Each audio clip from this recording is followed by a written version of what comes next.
Get ready for the countdown.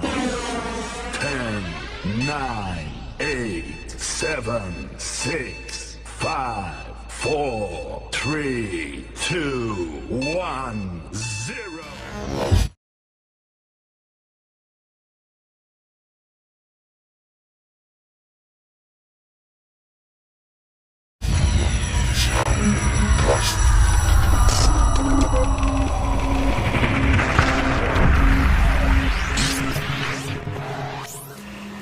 Assalamualaikum warahmatullahi wabarakatuh. Tapi pun mungkin sebelumnya izin memperkenalkan diri.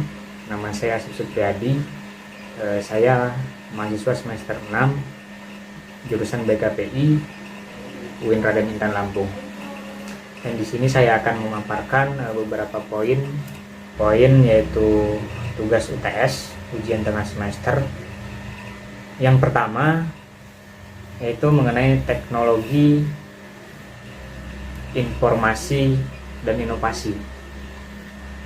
Mungkin sebelumnya akan saya paparkan teknologi itu apa, informasi itu seperti apa, dan inovasi itu bagaimana. Dan teknologi itu adalah keseluruhan sarana untuk menyediakan barang-barang yang diperlukan bagi kelangsungan dan kenyamanan hidup manusia. Dan adapun pengertian dari informasi menurut Anggraeni dan Irkiani 2017 halaman 13 menjelaskan bahwa informasi itu adalah sekumpulan data atau fakta yang diorganisasi atau diolah dengan cara tertentu sehingga mempunyai arti bagi penerimanya. Dan inovasi ialah semua hal baru yang berangkat dari ilmu pengetahuan serta dapat memberikan manfaat dalam kehidupan manusia, yaitu inovasi itu hal-hal yang menciptakan yang baru.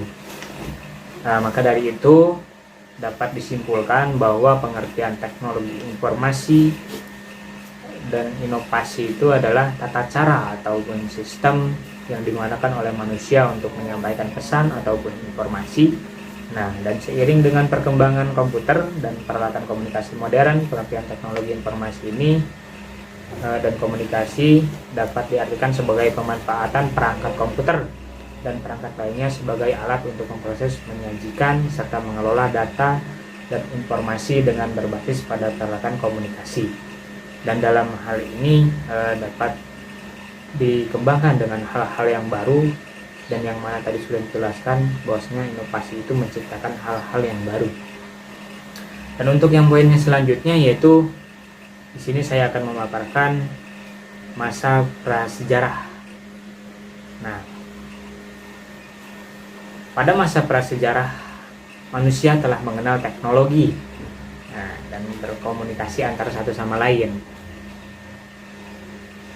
Nah, mungkin yang selanjutnya itu masa sejarah ya, yaitu penemuan kertas oleh bangsa Cina. Jadi sejarahnya itu menjadi tanda perkembangan bahasa tulis dan cikal bakal kertas saat ini.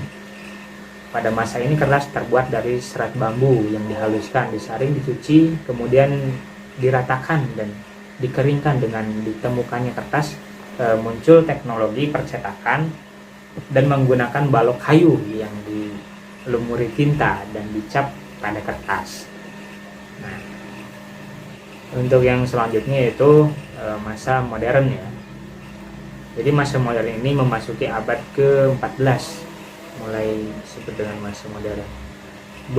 Dan ditandai dengan mulai bermunculnya penemuan-penemuan yang memudahkan manusia dalam berkomunikasi.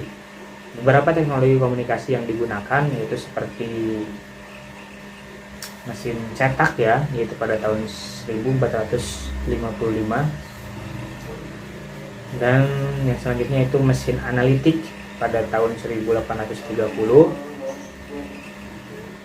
dan telegram dan kode Morse pada tahun 1837, dan pesawat telepon dan fotografi yaitu pada tahun 1877, televisi tabung ya tahun 1923, media penyimpanan magnetik tape yaitu pada tahun 1940. Nah, media penyimpanan magnetik tape ini dimulai pengembangan ilmu pengetahuan dalam bidang komunikasi dan informasi terjadi pada masa Perang Dunia II ya. Nah, yang untuk yang terakhir yaitu internet pada tahun 1973 sampai 1990. Dan untuk pembahasan yang selanjutnya yaitu tentang urgensi teknologi informasi dan konteks bimbingan konseling. Nah, urgensi teknologi informasi ini dalam konteks bimbingan konseling yaitu mengacu pada tujuan dari kemajuan teknologi, yaitu untuk mengefisiensikan atau mempermudah akses informasi. Maka penerapannya dalam bimbingan dan konseling juga mengacu pada cara yang sama tanpa mengubah konteks dari bimbingan dan konseling tersebut. Seperti yang ada di kita ketahuinya fungsi dari manfaat teknologi informasi dalam BK, yaitu antara lain ya, seperti untuk publikasi, yaitu untuk mempublikasikan sebuah informasi yang sudah valid, itu dipublikasikan. Dan yang selanjutnya itu pelayanan dan bantuan untuk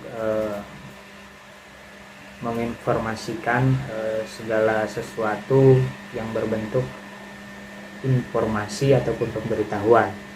Dan selanjutnya itu untuk pendidikan, bahwasanya dalam hal ini teknologi informasi dalam BK berfungsi untuk menunjang suatu pendidikan yang bahwasanya di sekarang ini kita banyak menggunakan media online, yaitu fungsi dan manfaat teknologi informasi, yaitu salah satunya itu. Dan untuk yang selanjutnya itu pentingnya inovasi layanan dalam bimbingan konseling. Mungkin supaya dapat menciptakan sesuatu yang baru dalam segi pemberian layanan bimbingan konseling tersebut, yaitu terhadap siswa guna tidak monoton dalam pemberian layanan tersebut. Nah, jadi dengan adanya inovasi tersebut bisa membuat hal-hal yang baru yang bisa membuat tidak monoton ya, bahwasanya setiap melakukan layanan konseling terhadap siswa merasa nyaman terhadap kita, jadi kita sama-sama kena apa yang kita berikan terhadap siswa pun menerima dengan senang hati ataupun bisa masuk kepada hatinya sehingga dapat tergugah ya, dan juga dapat mempermudah konselor. Ya, untuk yang pembahasan yang keempat yaitu perkembangan teknologi informasi, yaitu berpengaruh terhadap perkembangan bimbingan dan konseling, yang mana dari sebelumnya perkembangan teknologi informasi seperti saat ini melakukan bimbingan dan konseling harus secara tatap muka ataupun offline, dan yang mana di sekarang ini karena sudah adanya pengembangan teknologi informasi, proses bimbingan dan konseling bisa secara online dan juga bisa saling tatap muka, yaitu dengan pengembangan dari teknologi informasi tersebut. Nah, dan ada pun dampak negatif dari bimbingan dan konseling menggunakan teknologi informasi, yaitu secara online sehingga pemberian layanan BK kurang maksimal. Nah, dampak negatifnya itu di bimbingan secara online, bimbingan ataupun konseling secara online, pemberian layanan BK-nya itu kurang maksimal karena kita saling tatap muka tapi kita berjauhan. Beda dengan yang dekat tatap muka, jadi kita saling bisa saling bisa tatap menatap dan juga dengan jarak dekat. Jadi itu sangat berbeda, itu dampak negatifnya. Nah, untuk pembahasan yang selanjutnya adapun beberapa teknologi informasi yang penting yang harus dikuasai oleh konselor. Mungkin yang pertama itu seperti website ataupun situs, yang mana dalam hal ini dapat membantu untuk konselor dalam penyebaran angket dan lain sebagainya. Dan yang selanjutnya yaitu melalui video HP ya, video phone, seperti di WA dan lain sebagainya. Dan konseling menggunakan telepon, bahwasanya dapat mempermudah dalam melakukan pemberian informasi terhadap klien dan lain sebagainya.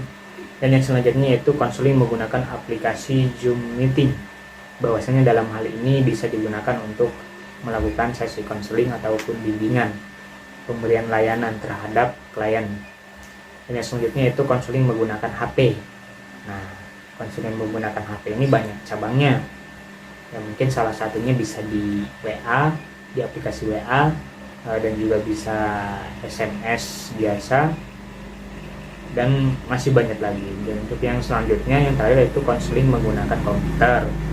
Nah, bahwasanya dengan komputer ini dapat mempermudah konselor untuk melakukan seperti Zoom meeting tadi, terus dan lain-lain sebagainya.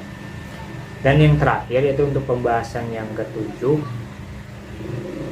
apa sih pengertian dari komputer dan apa aplikasi-aplikasi yang ada di komputer yang harus dimengerti oleh konselor ataupun dikuasai oleh konselor ataupun guru BK. Yaitu pengertian komputer. Komputer adalah suatu alat elektronik yang mampu melakukan beberapa tugas, yaitu menerima input, memproses input sesuai dengan instruksi yang diberikan, dan menyimpan perintah-perintah dan hasil pengolahannya, serta menyediakan output dalam bentuk informasi. Dan adapun aplikasi-aplikasinya yang perlu dipahami ataupun dimengerti oleh konselor, yaitu salah satunya seperti Microsoft Word, yaitu untuk mengolah kata, bahwasanya dalam hal ini sangat penting bagi konselor. Dan yang kedua itu adalah Microsoft Excel untuk pengolahan angka, yang ini juga sangat bermanfaat dan sangat diperlukan oleh konselor ataupun guru BK. Dan yang selanjutnya yaitu aplikasi PowerPoint, yang mana dalam hal ini dapat mempermudah konselor dalam membuat bahan untuk presentasi dan memberikan layanan terhadap klien ataupun siswa. Dan yang selanjutnya itu internet. Nah, supaya dapat lebih mudah dalam mencari informasi akurat dan terpercaya. Dan yang terakhir yaitu aplikasi DCM, daftar cek masalah klien. Nah, mungkin itu saja yang dapat saya paparkan. Kurang lebihnya saya mohon maaf. Jika ada kekurangan mohon dimaafkan, dan kepada Allah saya mohon ampun. Saya akhiri, wabillahi taufiq wal hidayah. Wassalamualaikum warahmatullahi wabarakatuh.